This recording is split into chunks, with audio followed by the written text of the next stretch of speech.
பிரியமானவர்களே, ஆண்டவரும் இரட்சகருமாகிய கிறிஸ்துவின் நாமத்தில் உங்களை வாழ்த்துகிறேன். இந்த மாலை நேரத்தில் தூயாவுடைய மகிமை வாரும் தூய ஆவியானவரே எங்களை புதுமைப்படுத்தும், எங்களை புதுப்பித்தருளும், எங்களை புதுமைப்படுத்தும் என்ற வாக்கியத்தோடு நாம காலையில சிந்திக்கப்பட்டிருக்கோம். எப்போ ஆண்டோடைய தூயாவுடைய மகிமை நமக்கு வருதோ அப்பெல்லாம் நாம் தூய்மைப்படுத்துகிற மக்களாய் காணப்படுகிறோம். அப்படிப்பட்ட ஆண்டவர் நமக்கு சொல்கிறார். சங்கீதம் வாசிக்க கேட்ட பகுதி யாராவது ஒருத்தர் சங்கீதம் 41:1 ஆண்டவர் எப்படி இருக்கிறாருன்னா, நம்ம அன்பையா மாதிரி ஒருத்தட்ட ஒரு 5 பேர் வந்தாங்க. இந்த கீபோர்டு போடுறவர், நம்ம செக்ரட்டரி, அப்புறம் நம்ம ட்ரெஷரரு, அப்புறம் ஊழியர் செகை ஐயா, இப்படி 5 பேர் வந்தாங்க. ஐயா, இந்த உலகம் ரொம்ப கெட்டு போச்சு, இந்த உலகம் எப்படி இருக்குன்னு கேட்டாங்க அன்பையா. ஒரு ஐயரா அங்கி போட்டோன்னா அவருக்கு உண்மையாக ஒரு சாட்சியை சொன்னார், ஒரு டச்சபிள் சாட்சி. நிறைய பேர் திரும்பி பார்க்கறது இல்லை. திரும்பி பார்க்கறதால வாழ்க்கையில் நிச்சயமாக முன்னேற்றமான பாதைக்கு எப்பவுமே போவார். இந்த 5 பேர் வந்து கேட்குறப்போ நம்ம சகை ஐயா, அவர் பெயர் தெரியல எனக்கு, சகைங்கிறதுக்கு நல்லா இருக்கு பேர், அவர்கிட்ட போய் நீங்கள் போய் இந்த பகுதியில் இந்த உலகம் எப்படி இருக்குது பார்த்துருவாங்கன்னார்.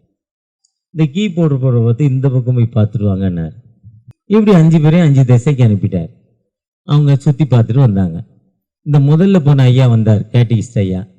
ஐயா, போனேன், 5 போர் போட்டிருந்தாங்க, 5 போரு, 4 போரில் தண்ணியே இல்லையா, ஒரு போர் அடிக்குது பாருங்க, தண்ணி பீச்சி அடிக்குதியா உப்புரப்பள்ளி கிராமத்துலன்னு சொல்றார். உப்புரப்பள்ளி கிராமத்துல 5 போரு, ஒரு 4 போர்ல தண்ணி இல்லை, ஒரு போர்ல மட்டும் தண்ணி பீச்சி அடிக்குதுங்கிறார். அப்படியா கேட்டேன். கீபோர்ட் போடுற தம்பி வந்தாங்க. நீ என்னப்பா பார்த்தா? இல்லை, அழகா அந்த குயில் ரொம்ப அழகா பாடுதுங்க, அந்த குயிலின் ஓசை கேட்க ரொம்ப இனிமையா இருக்கு. ஆனா அந்த குயில் பாடிக்கிட்டே பாருங்க, ஒரு காக்காவை கொத்தி கொத்தி சாகடிச்சிருச்சு. அந்த காக்காவுடைய மாமிசத்தை எடுத்து அந்த குருவி சாப்பிட்டுக்கிட்டே அந்த குயில் பாடிக்கிட்டே அழகா பாடுது சொன்னார். இன்னொருத்தர் வந்து சொன்னார், நம்ம செக்ரட்டரி சொன்னார், ஐயா, அருமையான பசு மாடு 10 லிட்டர் பால் கொடுக்கு, 10 லிட்டர் பால் கொடுக்குற அந்த சீம பசு தன் கண்ணுக்குட்டியை நக்கிச்சு பாருங்க. அது நக்கி நக்கி நக்கி என்ன நடந்ததுன்னா, அந்த கண்ணுக்குட்டி ஃபுல்லா உடம்பு வந்து கண்ணுக்குட்டியே செத்து போச்சுன்னா. ட்ரெஷரர் வந்தாரு, ஐயா, இப்படி போனேன், தையூர் மலையிலிருந்து ஒரு மலை உருண்டு வந்துச்சு, உருண்டு வந்து அங்க இருக்க ஒரு 100 பேர் மேல இப்ப சாக போறாங்கன்னு நினைச்சுக்கிட்டு இருக்கப்போ ஒரு சின்ன செடி அந்த மலையில இருந்தது. அந்த சின்ன செடி அந்த கல்லை தடுத்து நிறுத்தினதால 100 பேருடைய மரணம் விடுவிக்கப்பட்டதுன்னார். அப்போ அந்த ஐயர் சொன்னாரு, நீ தண்ணி பார்த்தல, நான் 5 போரு, ஒரு போர் வேலை செய்து 4 போர்ல தண்ணி இல்லைன்னுல. இதுதான் மனுஷன். ஒரு கிராமத்துல ஒருத்தன் பணக்காரனா இருக்கிறான், 4 பேர் அவர் சொன்ன மாதிரி உணவு இல்லாம, கஞ்சி இல்லாம கஷ்டத்துல இருக்கிறான், வேதனையில் இருக்கான்னு சொன்னார். அந்த குயில் பார்ப்பதற்கு அழகு, எல்லாத்தையும் மகிழ்விக்கிறது. ஆனா அடுத்தவன் அது புண்படுத்தி, அவர் சொன்னார்ல, 100 ரூபாய் கடன் கொடுத்தா காலையில எவ்வளவு கொடுக்கணும், எவ்வளவு கொடுக்கணும் சொன்னாரு. நீங்க புரியுதான்னு கேட்கறதுக்கு தான் உங்கள்கிட்ட கேள்வி கேட்கறேன், கேள்வி கேட்க மாட்டேன். எவ்வளவு கொடுக்கணும்னாரு? 100% வட்டி. இதுதான் அந்த குயில். இன்னொரு மனிதர் சொன்னாரு, அந்த பாசமா காட்டுறது காட்டி காட்டி ஏழையின் ரத்தத்தை உரிந்து கொடுக்கும் ஒரு மக்கள் வாழ்ந்து கொண்டிருக்காங்க. பாசமா பேசுறாங்க, ஆனா ஏழைக்கு அவங்க செய்யறது இல்ல. வேதம் சொல்லுது, ஏழைக்கு இறங்கிறவன், ஆனா அவங்க ஏழைக்கு இறங்குறது இல்ல. பாசத்தை காட்டுறாங்க, செய்யறாங்க, மக்கள் மேல அழகா பேசுறாங்க, ஆனா மக்களை கடுமையாக ஏமாத்துறாங்க. அப்படி ஒரு கூட்டம் இந்த வாழ்ந்து கொண்டிருக்கிறார். இந்த 4வது பார்த்தார்ல, பெரிய மலை உருண்டு வந்துச்சுல, அந்த உருண்டு வந்த கல் விழுந்தா செத்து போவான். இப்ப நிறைய பேர் கொடுமையில சாக போறான். ஆனா அவர் சொன்னார்ல, அழகா ரெவரண்ட் சேகர் கிருபாகரன், ஒரு நான் பார்த்த ஒரு சூப்பர் ஆயர், ரொம்ப நல்ல மனிதர், எனக்கு ரொம்ப பிடிச்ச ஒரு ஆயர். அவர் மாதிரி ஒரு மனிதன் அநேகருக்கு வாழ்வு கொடுத்து கொண்டிருக்கிறான் சொன்னார். இதுதான் வானத்தை பூமி படைத்த ஆண்டவர். வானத்தை பூமி படைத்த ஆண்டவர் சொல்றாரு, சிறுமைப்பட்டவன் மேல் சிந்தை உள்ளவன் பாக்கியவான் என்று சொல்கிறார். Blessed is who has regard for the weak. The Lord delivers him in trouble. அவன் வேதனையிலிருந்து விடுதலை கொடுக்கும் ஆண்டவர். சங்கீதம் 47 தாவீது இன்னும் சொல்றப்போ 40:17 நானோ சிறுமையும் எளிமையுமானவன், கர்த்தரோ என் மேல் நினைவாயிருக்கிறார், அவர் என் துணையும் விடுவிக்கிறவருமாய் இருக்கிறான்னு சொல்றாரு. அவர் என்னை தப்புவிக்க தாமைதாங்க, கர்த்தர் என்னை தப்புவிக்கும் ஆண்டவர்னு சொல்றார். சங்கீதம் 46:1 அவரே நமக்கு ஆபத்து காலத்தில் அடைக்கலமும் துணையும் ஆண்டவர் என்று சொல்லுகிறார். ஏசாயா 54 சொல்றப்போ, இமைப்பொழுது கைவிட்டேன், அற்ப காலம் உண்ட கோபத்தினால் கைவிட்டேன், நோவாவின் காலத்தில் உண்டான வெள்ளை நீ பூமியில வராது, மலைகள் விலகலாம், பர்வதங்கள் நிலைவிலகலாம், என் சமாதானத்தின் உடன்படிக்கை உன்னை விட்டு விலகாது என்று உன்மேல் மனதுருகிற கர்த்தர் சொல்லுகிறான்னு சொல்றார். ஆண்டுடைய வார்த்தை எப்படி இருக்குன்னா, எப்போ நமக்கு வாழ்வு கொடுக்கும் ஆண்டுடைய வார்த்தை. இந்த வார்த்தை என் கால்களுக்கு தீபமும் என் பாதைக்கு வெளிச்சமுமாய் காணப்படுகிறது. இந்த வார்த்தை மனுஷனை விடுவிக்கிறது. சங்கீதம் 107:20 சொல்லுது, அவர் வசனத்தை அனுப்பி குணமாக்கி இக்கட்டுகளிலிருந்து வாழ்வு கொடுக்கும் ஆண்டவன் சொல்றார். இந்த வார்த்தையானது ஒரு விடுதலை கொடுக்கும் வார்த்தை. இந்த வார்த்தையானது நமக்கு வாழ்வு கொடுக்கும் ஒரு வார்த்தை. இந்த வார்த்தை ஒரு விடுதலை கொடுக்கும் வார்த்தை. அழகா தென்கொரியாவில் இருக்கிற பாங்யாங்கி ஷோ பெரிய ஊழியக்காரர், 50 லட்சம் பேர் அவங்க சர்ச்சோடைய ஸ்ட்ரென்த். இன்னைக்கு காணிக்க அந்த தேசத்துல கன்வேர்ல தான் வருது. அவர் ஒரு இன்ஜினியர். அந்த இன்ஜினியர் ஆண்டோடைய காலிங் வந்துச்சு, ஊழியத்துக்கு வாங்க, வேலை ரிசைன் பண்ணார். தனக்கு இருக்கிற பணத்தெல்லாம் வைத்து ஒரு பெரிய கூட்டத்துக்கு ஏற்பாடு பண்ணார் 3 நாட்கள். இதே மாதிரி ஒரு மைதானத்துல அந்த கூட்டம் ஏற்பாடு பண்ணி வெள்ளிக்கிழமை நடக்க போகுது. வியாழக்கிழமை அந்த சவுண்ட் சர்வீஸ் ஆயத்தரணை எல்லாம் போட்டாங்க. அவர்கிட்ட இருக்க பணம் எல்லாம் காலி ஆயிட்டு, இப்ப பணம் இல்லை. வியாழன் இரவு ஒரு செய்தி வருது, நீங்கள் கூட்டத்திற்கு ஆயத்தம் பண்ண ஷெட்டு எரிஞ்சிட்டுங்கிறார். எரிஞ்சு போச்சான் ஷெட்டு. அவர்கிட்ட இருந்த பணத்தெல்லாம் அந்த கூட்டத்தை போட்டு ரெடி பண்ணார். இப்ப அந்த கூட்டத்துக்கு ஷெட்டு. வீட்டுல இருந்து வந்து பார்த்தாராம், அந்த ஷெட்டு எரியற பார்த்து அப்படியே அழுதாராம். அப்பா, நீங்க தான் போய் நீ கூப்பிட்டீங்க, உங்களுடைய பேச்சை கேட்டு நான் இந்த ஊழியத்துக்கு வந்தேன். ஆனா இன்னைக்கு இந்த ஷெட்டெல்லாம் எரிஞ்சு போச்சப்பா, நான் என்ன செய்வேன்னாராம். உடனே அவர் அழுது ஆண்டோடைய அதே இடத்துல முட்டி போட்டு ஜெபம் பண்ணாராம். அவர் பக்கத்துல ஒரு முடவன் இருந்தாராம். அவருடைய கண்ணீர் அந்த முடவனுடைய காலில் பட்டுச்சான். பிறவிலே இந்த முடவன் எழுந்து நடந்தானா. 20 வருஷத்துக்கு முன்னால் நடந்த சம்பவம். முடவன் எழுந்து நடந்தவன பெரிய அற்புதம். அந்த கூட்டத்துக்கு அதுக்கப்புறம் அவருடைய திருச்சபை வந்து பயங்கரமான வளர்ச்சி. ஒருவேளை ஆண்டவர் சொல்றாரு, நானும் சிறுமையும் எளிமையுமானவன் என்று தாவீது சொல்றார். சிறுமைப்பட்டவன் மேல் சிந்தை உள்ளவன் பாக்கியவான்கிறார். தீங்கு நாளில் கர்த்தர் அவனை விடுவிப்பார். டெலிவரன்ஸ் தி ட்ரபிள் டைம்ங்கிறார். தீங்கு நாளில் நமக்கு விடுதலை கொடுக்கும் ஆண்டவர். சங்கீதம் ஏசாயா 54:10 சொல்றார், மலைகள் விலகலாம், பர்வதங்கள் விலகலாம், ஆண்டவர் நம்மோடு பண்ணியிருக்க ஒரு சமாதானத்தின் உடன்படிக்கை உன்மேல் இருந்து விலகாது என்று சொல்றார். அந்த ஆண்டவர் எப்பொழுது நம்மோடு வந்திருக்கிறார். கர்த்தாவே, தேவர்களில் உமக்கு போனவன் யார்? வானத்திலோ பூமியிலோ உமக்கு போனவன் யார்?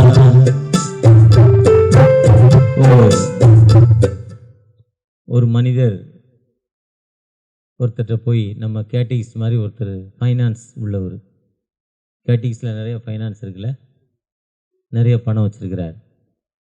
அவரை மாதிரி ஒருத்தர் போய் ஐயா ஒரு 1000 ரூபா கொடுங்கன்னார். 1000 ருபீஸ் கொடுங்க, அவசரமாக வேணும்னார். இப்போ இவர் போய் 100 ரூபா கேட்டார். காலையில் 200 ரூபா கொடுக்கணும். அதை விட 100 ரூபா வாங்காமல் இருந்துக்கலாம். 100 ரூபா இப்போ ராத்திரி இல்லை, காலையில் எப்படி 200 ரூபா கொடுக்க முடியும்? ஆனால் இவர் அப்படி இல்லை. வாங்குற கேட்டகிரிஸ் இல்லை. நீயோ அடைய ஜனனுக்கு கடன் கொடுப்பாய், கடன் வாங்காதிருப்பாய். அந்த வார்த்தையின்படி கடன் கொடுப்பாரும், கேட்க மாட்டார். அவர்கிட்ட கேளுங்க, கேட்க மாட்டார். அவர்கிட்ட நீங்கள் போகிறப்போ ஐயா ஒரு 1000 ருபீஸ் கொடுங்கன்னு கேளுங்க, கொடுத்துட்டு திரும்ப கிட்ட என்ன பண்ண மாட்டார், கேட்க மாட்டார். நல்ல கேட்டகிஸ்ட்டு. இதே மாதிரி ஒரு மனிதர்கிட்ட போய் கேட்டார். சண்டே சர்வீஸ் 9:30 பெல் அடிக்கணும். 9:30 பெல் அடிக்கணும், செக்ரட்டரி அவரை ஓட்டிடுவார். 9:30 பிதா குமாரன் பரிசுத்தாவின் திரியனை 9:30 சொல்லிடணும். 9:31 சொல்லக்கூடாது. 9:30 30 செகண்டுக்கு சொன்னால் திட்டுவார். டைமிங் ஆனுவார்.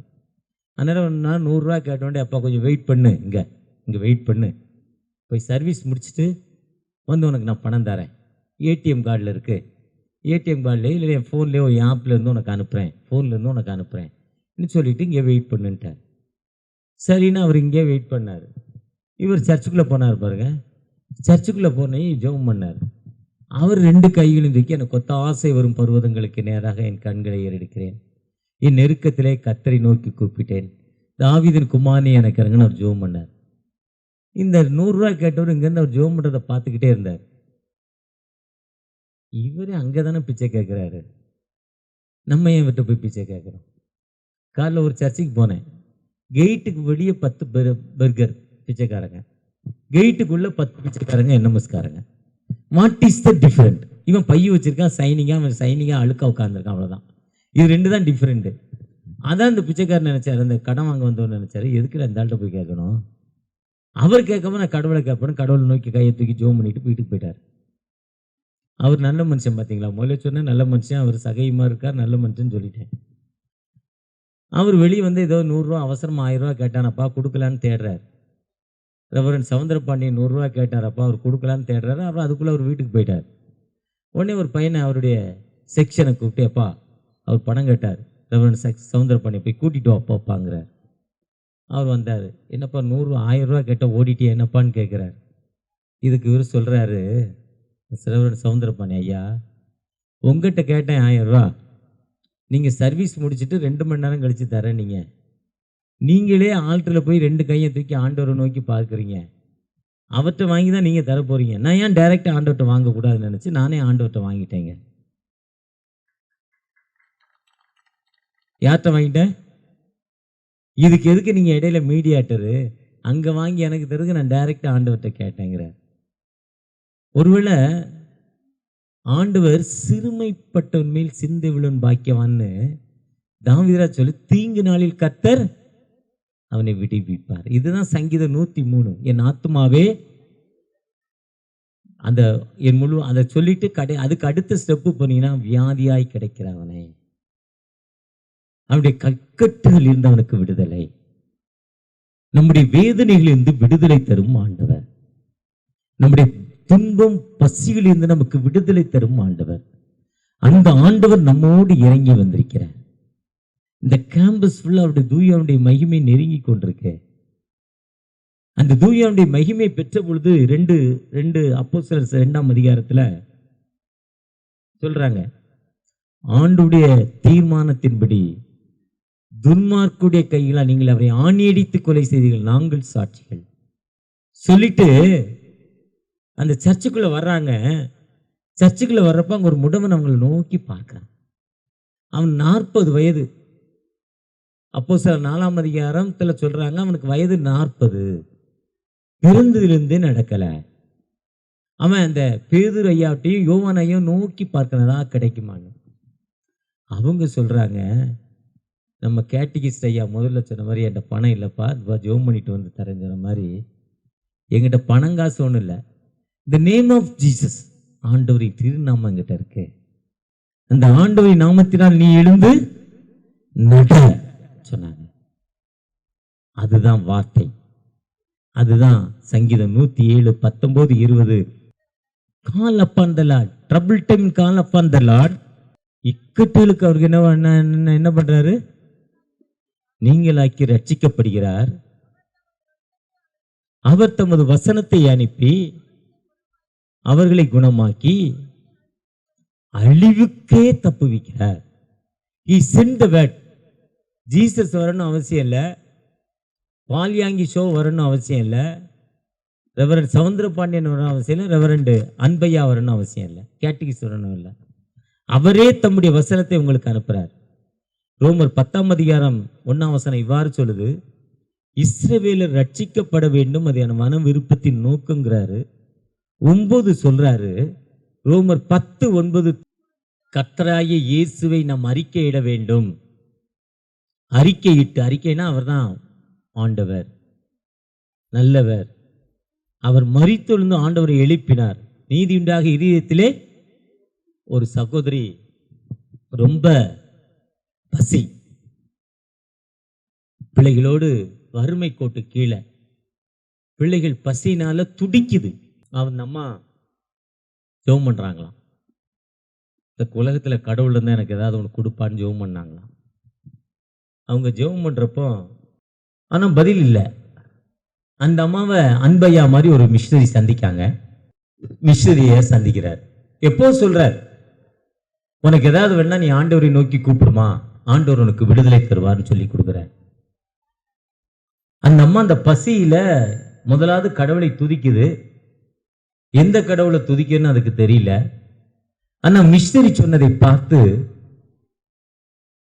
அந்த ஜீவனை கொடுக்கும் இயேசுவை நோக்கி, உயிரோடு எழுந்த ஆண்டவரை நோக்கி ஒரு விநீதி உண்டாக இருதயத்தில் விசுவாசித்து வாயினால் அறிக்கையிட்டு ஆண்டவர் உயிரோடு எழுப்பினார் என்று விசுவாசித்து இதயத்துல சொல்லிச்சு, தகப்பனே எனக்கு கொடுங்கன்னு.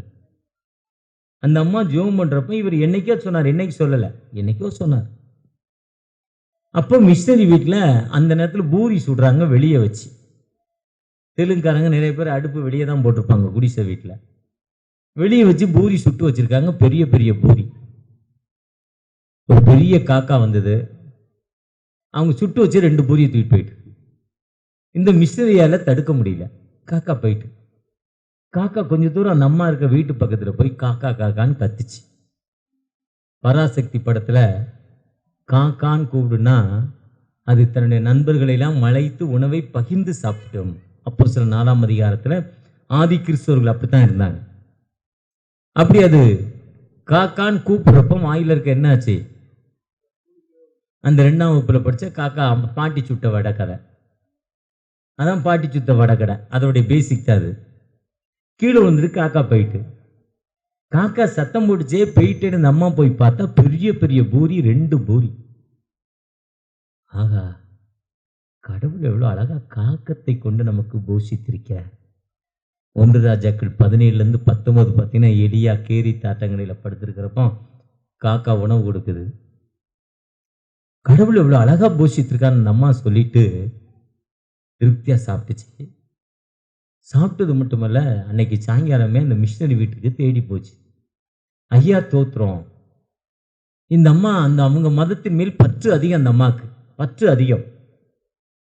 ஆனா நீங்க ஒரு நாள் ஜெபம் சொல்லி கொடுத்தீங்க, நான் இயேசுவை நோக்கி பார்த்தேன், அப்ப என் பசி காக்கா மூலம் ஆண்டவர் சந்திச்சான்னு சொன்னாங்களாம். 2 பூரி, பெரிய பெரிய பூரி கொண்டு வந்துச்சு காக்கான்னு சொன்னாங்களாம். அப்ப அவருக்கு ஆண்டவருக்கு நன்றி செலுத்தினாராம்.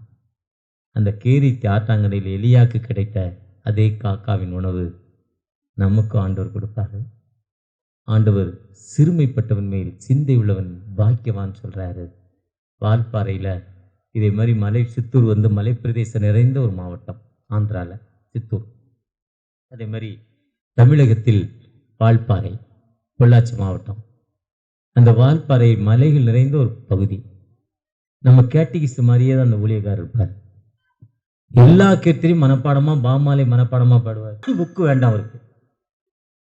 ஒரு டீஎல கம்பெனியில் வேலை பார்த்தார். ஒய்ஃபு கேட்டாங்க, இவ்வளவு நாள் நீ டீ கம்பெனியில் வேலை பார்க்குற, நல்ல ஊழியம் பார்க்குற, ஆண்டோடைய வேலை செய்கிற, ஒரு நாளாவது 1 கிலோ சிக்கன் முழுசா நீ வாங்கி கொடுத்தியான்னு கேட்டாங்க. 1 கிலோ சிக்கன் நீ ஒரு நாளாவது முழுசா வாங்கி கொடுத்தியான்னு கேட்டாங்க. அப்பொழுது அவர் கண்களில் ஆண்டவரை நோக்கி பார்த்து அழுதாரா. வீட்டில் போய் முட்டி போட்டு ஜெபம் பண்ணாரா, தகப்பனே ஒரு ஓலை வீடு, மண்தரை, குளிர், சாக்கு கரையென்று இருக்கு, அதில் தான் முட்டி போட்டு அதெல்லாம் படுப்பார். மூலையில் ஆண்டவரை நோக்கி ஜெபித்தார். தகப்பனே, 35 வருஷம் மனைவி திருமணம் ஆச்சு, 1 கிலோ சிக்கன் கொடுத்தியான்னு கேட்குறா. என்னால் கொடுக்க முடியலையேன்னு அழுதாராம்.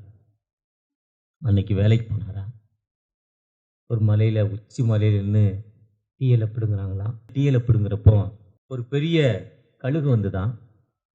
அந்த கழுகு வாயில் ஒரு கோழி வச்சுருந்துதான், எங்கேயோ தூக்கிட்டு வருது. கழுகு கோழி வச்சுன்னா வேலை செய்வங்களாம் சத்தம் போடுறாங்க. அந்த கழுகு கோழியை கீழே போட்டுட்டு போயிடுச்சு. அதில் 22 பேர் வேலை செய்கிறாங்க.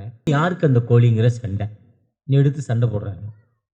அப்போ இந்த நம்ம கேட்டீஸ்ட் மாதிரி இருந்தார் சொன்னேன், ஒரு ஓரமாக நின்று பார்த்துக்கிட்டு இருக்கிறார். சண்டை போட்டவங்களாம் நமக்கு எதுக்குப்பா சண்டை, இந்த கோழியை எடுத்து அவர்கிட்ட கொடுத்துருவோன்னு கொடுத்தாங்களாம். அன்னைக்கு தான் 1 கிலோ சிக்கன் கிடைக்குமான்னு ஜெபம் பண்ணார். அன்னைக்கு 3 கிலோ சிக்கனை ஆண்டவர் கொடுத்தாருங்க. ஒருவேளை நீங்கள் நானும் ஆண்டவரை நோக்கி பார்க்கப்போ, நம்முடைய எளிமையில் அவரை நோக்கி பார்க்கிறப்போ, எனக்கு யார் துணை என்று நீங்கள் பார்க்கிறப்போ, ஏசாயா 41:10 சொல்லுது, பயப்படாதே, நான் உனக்கு துணை நிற்கிறேன், I helping you, no not afraid, I helping யூன்னு சொல்கிறேன். நமக்கு விடுதலை கொடுக்க ஒரு ஜீவனுள்ள ஆண்டவர் நம்மோடு கடந்து வந்திருக்கிறார். இந்த இரவு நேரத்தில் நீண்ட நேரம் ஆனாலும் கர்த்தருக்காக காத்திருந்து நீங்கள் நிற்கிறப்போ நிச்சயமா ஆண்டவர் உங்களுக்கு ஒரு விடுதலை கொடுக்க போகிறார். ஒரு விசை கண்களை மூடி தகப்பனை நோக்கி பார்ப்போமா. தகப்பனே, நாங்கள் உம்மை நோக்கி பார்க்கிறோம்ப்பா. உங்களுடைய கிருபைக்காக காத்திருக்கிறோம் தகப்பனே, உங்களுடைய இரக்கத்திற்காக காத்திருக்கிறோம். ஒரு விசை கூட மனமிறங்கப்பா, இறங்கி வாங்க என்று அவரை நோக்கி பார்ப்போமா. பார்க்கிறப்போ நிச்சயமாகவே நம்முடைய வேதனைகள் மாறப்போகுது. அவர் மாற்றி அனுப்பி நமக்கு விடுதலை கொடுக்க போகிறார். அந்த ஆண்டவரை நோக்கி, அந்த ஆண்டவரை நோக்கி, அந்த ஏழை மகனை போல இப்போ உண்மை யாரெல்லாம் பார்த்துருக்காங்களப்பா, ஒரு பெரிய கல் உருண்டு வர்றப்போ ஒரு சின்ன மரம் அத்தனை பேரை காப்பாற்றிப்பா. இந்த உலகத்தில் பணக்காரங்களாக நிறைய பேர் இருக்காங்கப்பா, நிறைய ஏழைகள் இருக்காங்க, ஒரு பணக்காரன் இருக்காப்பா. அன்பை காட்டி எங்களை கொல்கிற மக்கள் இருக்காங்கப்பா. ஒரு விசை கூட தகப்பனை, நல்லது என்று நினைக்கிற எங்களை ஏமாற்றுகிற மக்கள் வாழ்கிற இந்த உலகத்தில் தகப்பனை, நீர் எங்களுக்கு வாழ்வின் ஒளியாய் வந்து தகப்பனை எங்களுக்கு விடுதலை கொடுக்கிற தகப்பன் அல்லவா. ஒரு விசை கூட மனமரங்கப்பா. உங்களுடைய பிரசனை என் சகோதர சகோதரோடு இறங்கட்டும் தகப்பனை. ஒரு விதமான தலைவலி இருக்குப்பா, அந்த தலைவலி உங்களுக்கு விடுதலை இல்லை. இயக்கத்தோடு ஜெபிக்கிற அன்பு மகளுக்கு தகப்பனை, திருமணமாகி பல ஆண்டுகள் பல கற்பனைகள் கலைக்கப்பட்டு இந்த குழந்தையே இல்லப்பா, குழந்தைக்காக ஏக்கமுட்டு அலைந்து திரிகிற கொடுத்த கற்பத்தின் கனியை பாதுகாக்க முடியாம அது கலைக்கப்பட்டு கலைந்து நீ வேதனையோடு இருக்கின்ற ஜெபிக்கிற அந்த அன்பு மகளுக்கு தகப்பனை, ஒரு விசை கூட திருமண தடைகள் தகப்பனை, அங்கிருந்து முறையான விடுதலை தகப்பனை. நான் கிராமத்தில் இருக்கிறதுனால எனக்கு வேலை கிடைக்கலப்பா, அந்த நெட்டு கனெக்ஷன் மூலம் எனக்கு கிடைக்கலப்பா, ஒரு விசை கூட எனக்கு நல்ல வேலையை தாங்கணும். இயக்கத்தோடு ஜெபிக்கிற அன்பு பிள்ளைகளுக்கு தகப்பனே, வாழ்க்கையில வியாதி தகப்பனே, இந்த கிராமத்துல சுற்றி 40 கிலோமீட்டருக்கு போனாதான் மருத்துவர்கள் தகப்பனே, வேலூர் சிஎம்சி ரொம்ப தூரம் தகப்பனே, சித்தூர் கவர்மெண்ட் ஹாஸ்பிட்டல் ரொம்ப தூரம் தகப்பனே, திருவள்ளூர் கவர்மெண்ட் ஹாஸ்பிட்டல் ரொம்ப தூரம் தகப்பனே. வேதனையோடு இருக்கிறோம், துன்பங்களோடு இருக்கிற எங்களுக்கு யார் உதவி செய்வா? ஒரு விசை கூட என் நாமத்தினால் எவைகளை கேட்டாலும் அவைகளை தருவேன் என்று சொல்லி ஜெபித்து கொண்டிருக்கிற அன்பு பிள்ளைகளுக்கு தகப்பனே, உங்களுடைய பிரசனை இறங்கட்டும், உங்களுடைய கிருபை இறங்கட்டும் தகப்பனே. கடன் வாங்கிட்டேன்ப்பா, வாங்கினதோ 1000 ரூபாய், அன்னைக்கு 10 லட்சம் ரூபாய் கடன்ல இருக்குப்பா, என் சொத்துக்கள் வீடுகளை விற்றாலும் அந்த முடியாது தகப்பனே. அப்படிப்பட்ட ஏக்கத்தோடு ஜெபித்து கொண்டிருக்கிற அன்பு பிள்ளைகளுக்கு தகப்பனே, நீங்க மனமிறங்கப்பா, உங்களுடைய பிரசனத்தை தாங்க. ஒரு நோக்கத்தோடு இந்த பரிசுத்தாவின் பெற்றுக்கொண்ட நாளில் ரெவனியஸ் எங்களை புதுப்பித்துக் கொள்கிற காலங்களில் எங்களுடைய பிரச்சனைகளிலிருந்து வேதனைகளிலிருந்து எங்களை புதுப்பித்துக் கொள்ள நீங்க இறங்குப்பா. அந்த முடவனுக்கு வாழ்வு கிடைச்சது தகப்பனே, ஒரு விசை கூட தகப்பனே எனக்கு வாழ்வு கிடைக்க அந்த மக்களுக்கு ஒரு விடுதலை கிடைச்சது. அந்த எலும்புகள் உயிரடைமான்னு கேட்கப்பட்ட போது மரித்து போன சதை தோல் நரம்புகள் எல்லாம் போயிட்டு வெறும் எலும்புகள் உயிரடைந்தது. இசைக்கியல் 34ஆம் அதிகாரத்துல அந்த உயிருள்ள தகப்பன் அல்லவா சங்கீதம் 104 அனைத்தையும் நீ புதிதாக்குகிறேன் என்று 27ஆம் வசனத்துல சொல்றது தகப்பனே. எங்களை புதுமைப்படுத்தும் ஆண்டவர் அல்லவா. ஒரு விசை கூட தகப்பனே யோவான் 16ஆம் அதிகாரத்தின்படி நீங்கள் இடரல் அடையாதபடிக்கு என்னிடத்தில் விசுவாசமாய் இருங்கள் என்று சொன்னபடி நாங்கள் உம்மிடத்தில் விசுவாசத்தோடு ஜெபித்திருக்கிறோம். எங்கள் குறைகளை உம்முடைய பாதத்துல சொல்லியிருக்கிறோம். எங்களுடைய வேதனைகள் உம்முடைய கண்ணீரான வாழ்வுல சொல்லியிருக்கிறோம் தகப்பனே. ஒரு விசை கூட மனமரங்கப்பா, மனமரங்க தகப்பனே. இந்த திருச்சபையை ஆசீர்வதிங்க. திருச்சபையின் போதகர் குடும்பங்களை ஆசீர்வதிங்க. திருச்சபையை ஆட்சி மன்ற செயலர் பொருளர் அழகாக கீபோர்டு போட்ட அன்பு தம்பி, திருச்சபையுடைய சண்டே ஸ்கூல் யூத் ஃபெல்லோஷிப் தகப்பனே, ஆண்கள் ஐக்கியம் பெண்கள் ஐக்கியம் திருச்சபையுடைய கிளை சபைகள் ஒவ்வொன்றினுடைய பிரசவம் இருக்கட்டும். எங்களுடைய பேராய தேர்தலுக்காக நன்றி தகப்பனே. நல்ல மனிதர்கள் 4 பேரை நீங்க எடுத்துட்டு வந்திருக்கீங்க. இதுல ஒருத்தர் எங்களுக்கு ஏற்ற ஒரு மனிதனை கொண்டு வர போறீங்க. அதற்காக ஜெபிக்கிறோம் தகப்பனே. ஆசீர்வதிங்க. தேசத்துல 4 கட்டங்கள் தேர்வுகள் நடந்திருக்குப்பா. 5வது கட்ட தேர்வுக்காக காத்திருக்கிறோம் தகப்பனே.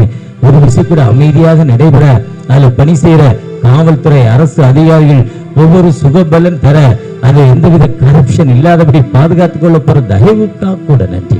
நல்ல தலைவர்களை தாங்கப்பா. எங்களுடைய கிராமத்தின் தலைவரை முது கரத்துல தருகிறோம். எங்கள் கிராமத்துடைய மூத்த மக்களை முது கரத்துல தருகிறோம். இந்த கிராமத்துல நல்ல மழையை தாங்க, நல்ல சுகத்தை தாங்க. ஒரு தான் தேற்றுவது போல் என்னேச தேற்றுவார்.